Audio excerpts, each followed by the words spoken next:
When the bad boys become old men, Hollywood is completely out of touch. Now available in paperback and e-readers, John Haynes' Illuminati, the man who rules the world, takes on the head of the global elite in this all-new action-packed John Haynes series adventure.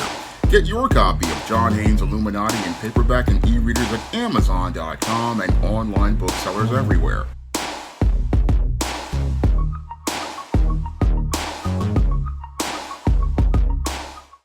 Better get the coleslaw, y'all, cause we're having us a barbecue.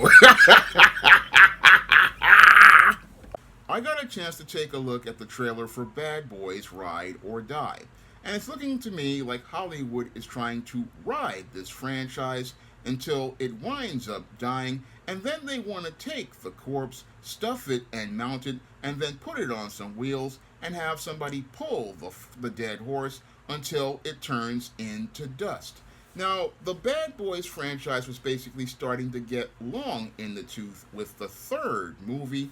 However, that's not stopping Hollywood because all they want to do with this Bad Boys franchise is look to continue grabbing cash instead of looking to invest in brand new stories and brand new franchises. No, what they want to do is thinking that they can just get a guaranteed easy box office with another uninspired, tired installment in another tired franchise.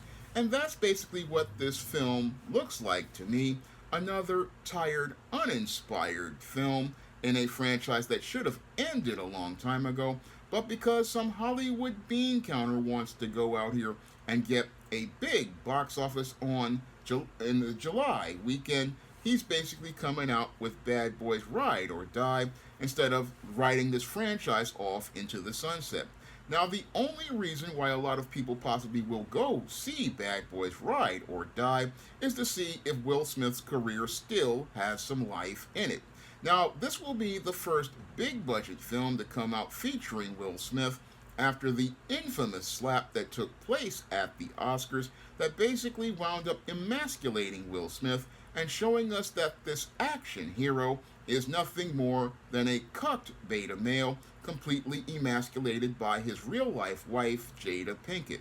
And that may possibly have an impact on the box office for Bad Boys Ride or Die, because now that we see that Will Smith isn't really a man as related to his life and is a pathetic individual who has no control over his home or has no control as related to his life, many people will look at Will Smith and not really have respect for him the way we used to do in the 90s, because in the 90s, Will Smith had a carefully crafted image by publicists and agents who went out of their way to show Will Smith as this strong, masculine action hero that everybody was told needed to respect. But after seeing how Will Smith basically has no respect for himself by staying with Jada Pinkett after the alleged entanglement she had with August Alsina, and seeing him continue to remain with this woman after she has basically disrespected him, I don't know if people will have respect to go to see this movie, because if people don't respect someone, they have no real incentive to go see their movie. And that could be the thing that could lead to the Bad Boys Ride or Die movie dying at the box office, because from what I saw in the Ride or Die trailer, it was just another generic action movie, and it just seemed like, again, really stale. I mean, I don't really think that this is a film that is going to be a blockbuster. This is just my opinion. People could go out here and go still see Will Smith, but the whole thing is I look at this film, and it just feels like another generic installment put in the franchise to be a cash grab, similar to the way MCU movies have become, where they basically roll off the assembly line like GM Chevrolet Citations, and like those X-bodies of old. What's happening with them is that they're just full of defects because the creators have basically gone into a rut, and these creators wind up going into a rut because what happens is if you write characters for too long and you get comfortable with them, what happens is you don't really think about ways to challenge those characters, and that's basically what's happened with the Bad Boys franchise with the third movie, where we had, I believe, the 52-year-old Martin Lawrence and Will Smith, again, men who were of older age, still trying to act like they were in their 20s, and that's the whole sad part about the Bad Boys franchise. The actors have grown old, and sadly, the creators have not grown up, and that's the sad part about the Bad Boys franchise. I mean, basically, this is a franchise that has run its course, and it should have ended at the third movie.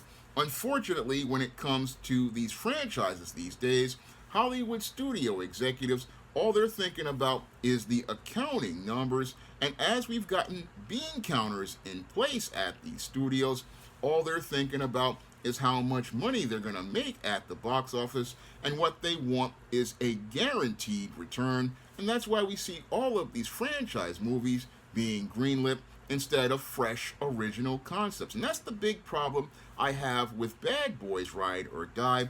It's just another bland sequel in a whole year of bland sequels of films and remakes, and it just shows me how little imagination they have in Hollywood these days, because what's really sad about modern Hollywood is that if they're not trying to talk down to us with identity politics and trying to push their social justice agendas, they're making very bland and uninspired films, because these bean counters want to play it safe, and because they want to play it safe, they'll go out here and make a sequel of a sequel of a sequel instead of taking a risk on a fresh original concept from a screenwriter like myself. Now, with these Hollywood executives, all they want to do is keep playing it safe and going for these franchises, and that's really stifling creativity and really showing us that they really aren't really thinking about the future. Because when I look at Bad Boys Ride or Die, I mean, here we have a 52 or 53-year-old Will Smith, a 58-year-old Martin Lawrence. I mean, we're looking at almost senior citizens talking about doing action movies, and that's really making me shake my head.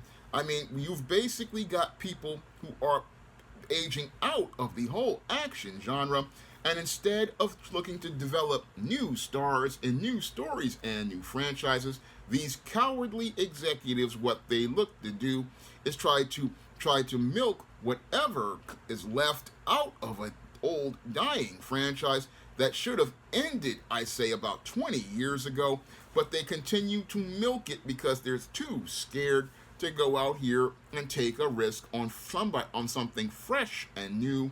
That's the saddest part about Bad Boys for Life. It shows us how little life Hollywood has as related to creativity, related to imagination. And what's really sad is that creators like myself and screenwriters like myself, we've got lots of material that's just sitting there waiting to be made and greenlit, but these executives don't have the courage to go out here and take a risk on a fresh, new, original concept. And that's the whole sad part that's leading to Hollywood struggling at the box office right now. We've got them still trying to ride or die with dead franchises that basically run their course. I mean, this is worse than the 1960s when Hollywood was in its first state of decline, because those executives back then were in denial about the changes in society. They were so in denial about the changes in society regarding the Vietnam War. They were still out here making all of these war movies about World War II, and the world had changed with Vietnam, and the whole aspect of war had changed. And we had them talking about musicals about singing and dancing when people were grieving their sons coming out of a draft and being blown up in the Vietnam War and guerrilla warfare. And we have the same type of disconnect going on with Hollywood, and that's why we got Bad Boys 4 instead of an original concept, an original story. I mean, the world wants something different, and Hollywood still won't give people anything different, because many of those Hollywood executives who were baby boomers are now completely out of touch, like their predecessors, who in the 1960s almost bankrupted Hollywood. And this whole Bad Boys 4 trailer shows me how creatively bankrupt Hollywood is, with bland, generic stories and bland, generic action featuring actors who were past their prime. And the only reason why people would possibly see this movie is to see if Will Smith still got it, but that left a long time ago. The Will Smith of today is an emasculated beta male who doesn't really make you believe that he's a hero anymore, now that we know that he's a punk. I mean, this movie basically is just, again, made for the accounting office so that they could go out here and get a guaranteed hit, but what I saw on screen was just a bunch of uninspired shit. Now, if you want to pick up some of my action-packed black fantasy fiction on the SJS Direct imprint, you can find the books of the ISIS series, the Steam series, and the John Hayes series, which all feature original fresh takes on action and adventure. You can find those books along with my novel The Temptation of John Hayes, which starts the SJS Direct universe, on Amazon.com in paperback and Kindle format. You can also find all of those books at other online booksellers like Smashwords, the iBookstore, Google Play, and you can also find them in paperback at Barnes & Noble, Walmart, and Target. And if you'd like to see me make more videos taking movies to the barbecue, you can send a donation to the Patreon, the PayPal, or the Cash App by clicking the links in the description box. That's all I have to say for this video. You can comment, rate, and subscribe.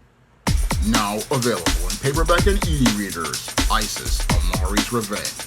The goddess next door is confronted by a Nubian queen out for revenge at the Metropolitan Museum of Art in this inaugural ISIS series adventure. Get your copy of ISIS: Amari's Revenge in paperback and e-readers at Amazon.com and online booksellers everywhere.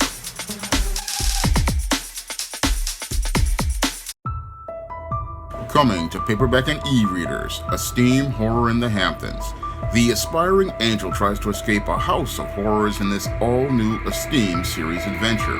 Pre-order your copy of Esteem Horror in the Hamptons in digital format at Amazon.com, Google Play, Draft2Digital, and other digital booksellers, or pick up your paperback copy on May 24th. Coming to paperback and e-readers, ISIS: Dark Incubus. The goddess next door gets enthralled in a romantic entanglement with an evil incubus in this all-new ISIS series adventure. Pre-order your copy of ISIS: Dark Incubus at Amazon.com and other online booksellers everywhere. Support Black-owned and Black-operated digital broadcast media. www.niceradionetwork.com. Nice Radio Network, broadcasting 24 hours a day, 7 days a week.